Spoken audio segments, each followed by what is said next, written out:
What Metallica did in 1983 was they delivered an album that went where others didn't go.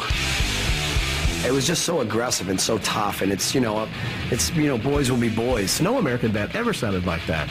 And you had all these underground kids that all of a sudden when that record came out, it was like, this is our band. This is really our band. We had a very, very pure vision back then. Just four guys who just loved to play metal. We didn't think too much, we just did it. We were just living in the moment. We had the songs, we had the attitude, we had the fire. We were out to conquer the world. Coming up, Metallica drinks to success. Everyone was calling us Alcoholica. We were proud of that. We're living the rock and roll dream, and we can drink more than you. And later, they get filthy clean. We would tell our tour manager, when we go off stage, we want the showers running and girls in there ready and willing to bathe us. Next on When Metallica Ruled the World.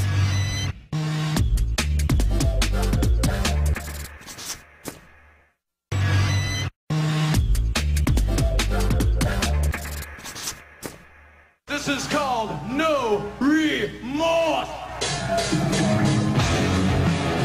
In 1983, Metallica definitely were heroes of the underground. Kill 'Em All came out, and they went out and toured, and people saw how great they were live. We had about 35 dates with one of our favorite bands called Raven, and we went out and saw the United States for the first time. I really can't remember much of the Kill 'Em All for One tour because we were pretty much inebriated 24 hours a day. It was a bunch of 19-year-old kids who were basically given the carte blanche to just go out and rage and pillage. Destroying dressing rooms, getting in fights, fighting each other. We didn't know anything about touring at all in those days, but we know one thing: don't take a Winnebago out and expect to ever return it. This poor Winnebago just died an ugly death. The trailer didn't have a top when it ended. It was probably the odor of all the alcohol that just killed it. I mean, it was crazy.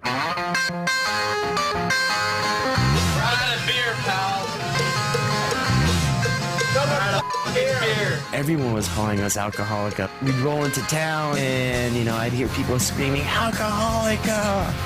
The name just stuck. I'm gonna leave. We were proud of that. We're living the rock and roll dream, and we can drink more than you. For the most part, the booze just fueled those first few shows and then started fueling those first few tours. We had to drink before we went on stage. Getting warmed up. I remember being fearful one night. Oh, I'm not drunk. What do you mean we're going on in 10 minutes? Oh, trying to drink as much as possible. It's just crazy. I just want to say cheers to all you guys. Thanks for coming down and getting nutty with us, man. Cheers.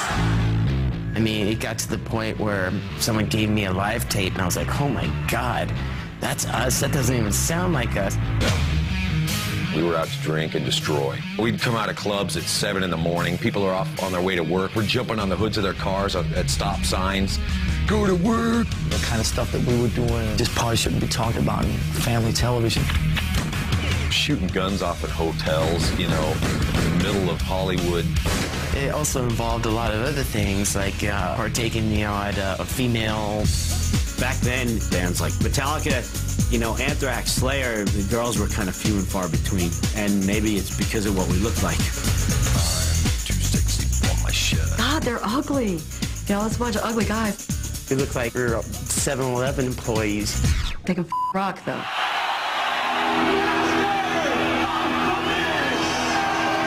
1986 was when Master of Puppets came out, and then they went out and did that Aussie tour.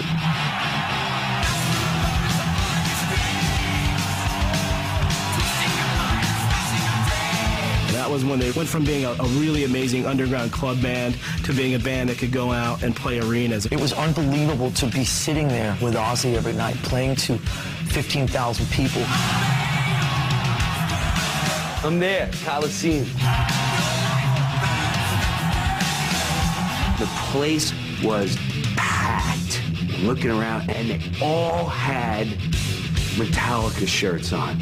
Everybody was headbanging, and somebody tore off the seat cushion off their seat, and they threw it at the stage. And so everybody started doing it. It looked like piranhas attacking a ham. You know what I mean? I've been to probably a couple hundred concerts, and this is the only concert I was ever scared at.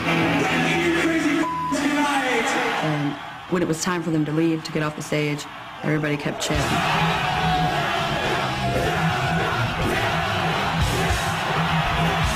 This is the Ozzy concert, right? Like, Ozzy's definitely coming on. They were blowing Ozzy off the stage. I mean, they were just a monster band. We were out to take over the heavy metal scene. We were just having fun. You never actually got a chance to think that there was anything else that could be. We were with Ozzy in the States till late May, and then Europe after that. Until next year. Yeah, we're pretty much on the road. It was a night like most of the rest of them on that tour. Play a show, hang out, drink, and stumble onto the bus. That night we were in Sweden. We were on our way to Denmark for a show. Me and Cliff were the last two people up. I went to bed before he did.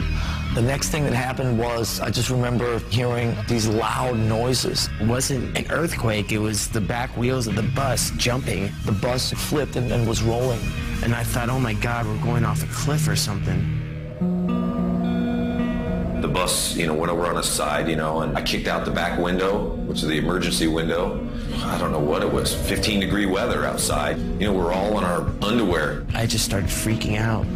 And I just knew instantly that something was horribly wrong.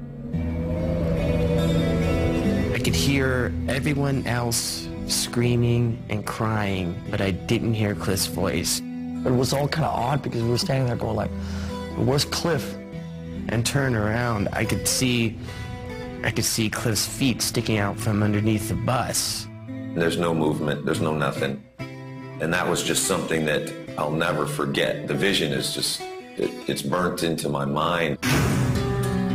It took days, weeks to be able to just understand that had gone down. It's one of those things you relive over and over. You think so much about, and you try and change it in your mind. It was so surreal because death and mortality, that was not part of the gig, you know what I mean? I felt like an orphan, It felt like I had lost, an older brother. It was so sad that he was taken at such a young age. Shortly after his funeral, we all decided Cliff would be the last one to say, let's give up. That would pissed him off, immensely.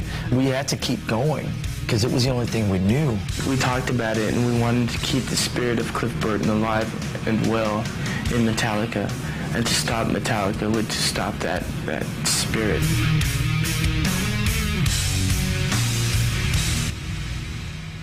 Coming up, Metallica fills the void. This is the new right here. Mr. Decent New Kid on bass guitar. They hazed the hell out of that guy. It was far from easy. And later, group therapy. The higher we ascend, the more challenging it will be. We were all off in our own little childish worlds, so we needed that help.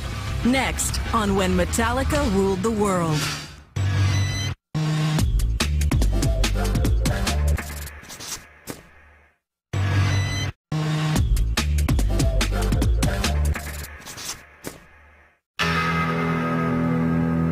In the fall of '86, Cliff died. And as horrible of an experience of losing your best friend, there was no way the band wasn't going to go on. We've always had, fighting attitude, because we know Cliff would want it that way. We just jumped in and started auditioning, calling around, checking in with people like Brian Slagle. I said, well, I think I have the guy for you, Jason Newsted. Of course, his favorite band in the world is Metallica. When I went in for my audition, I'm like, oh, holy crap. I know every song that they played and worshiped them and all that thing. He was incredibly talented. In the end, we just realized that Jason was the right guy. 11 days after I was asked to be in Metallica, we were touring Japan. This is the new right here. Mr. Decent New Kid on bass